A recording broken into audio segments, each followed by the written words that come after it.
भारत दोबारा हमला कर सकता है, दहशतगर्दी का मुकाबला करना है, कमज़ोर मईशत को संभाला देना है।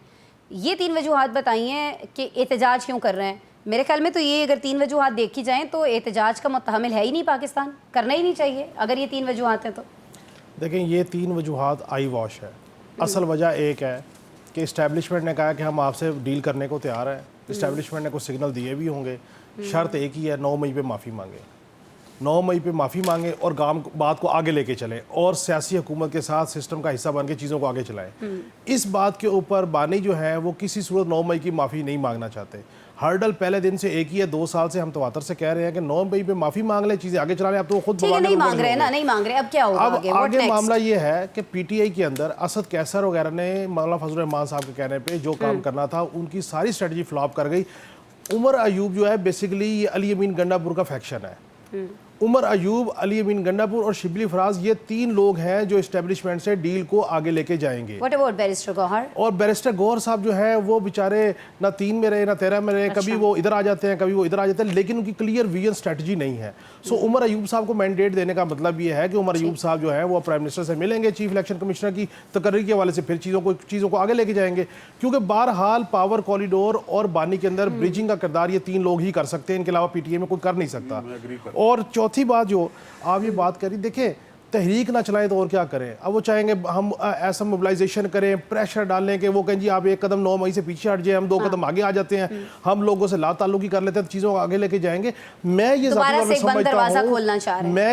समझता हूँ ये तमाम ऐलानात, ये तमाम गुफ्तगू, ये तमाम बातचीत जो है ये उस बंद दरवाजे को खोलने की तरफ कोशिश है कि शायद वो दरवाज़ा खुल जाए। और मुझे तवक्को है कि ईद के बाद शायद दरवाज़ा जो है वो खुल जाए। अब उसमें से बाहर आ सकते हैं, नहीं आ सकते, इसमें टाइम लगेगा। सर, क्या अमेरिका, बरतानिया, फ्रांस और दीगर बड़ी ताकतें दोनों ममालिक को मुज़ाकरात के लिए मेज़ पर बिठा सकती हैं? आपको लगता है कि ये ममालिक चले जिनके मैंने नाम लिए हैं, इन्हीं में से कोई किरदार अदा कर सकता है? बिस्मिल्लाहिर्रहमानिर्रहीम। यकीनी तौर पे इन्हीं ममालिक में से ये मुल्क किरदार अदा करेंगे। और अमेरिका चूँकि कह चुका है बबांगे दौल, तो अब सालसी तो जो होगी वो अमेरिका के कहने पे ही होगी, भले उसकी जगह सऊदी अरेबिया हो, यूएई हो, लेकिन जो मुज़ाकरात के होंगे मामला में को अमेरिका ही लीड करेगा और आगे लेके जाएगा। जहाँ तक बात है शशि थरूर की, तो भाई हम तो चाह रहे हैं आप दहशतगर्दी पे बात करें। हमने कब कहा हम नहीं करने को तैयार।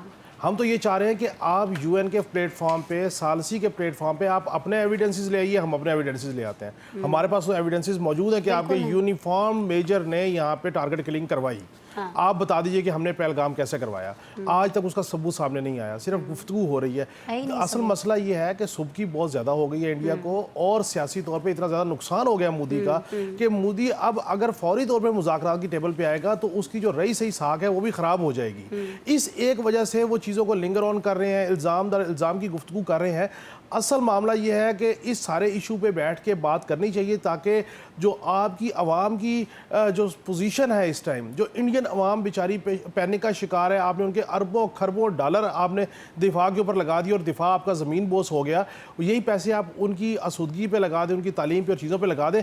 ये गुफ्तगू करने के लिए ही गुफ्तगू चीज़ें चल रही हैं। बिलावल साहब अपनी कोशिश कर रहे हैं, इंडियन लॉबियस्ट अपनी कोशिश करें, लेकिन आज की डेट तक इंडियन लॉबिस्ट को हो रही है। बरतानिया में क्या है? देखिए, बरतानिया फ्रांस जो है बहरहाल उनकी जो अपनी ज़ाती पोजीशन है वो अमेरिका से ऊपर नहीं, अमेरिका के नीचे ही है, सब मिसिव है वो अमेरिका के।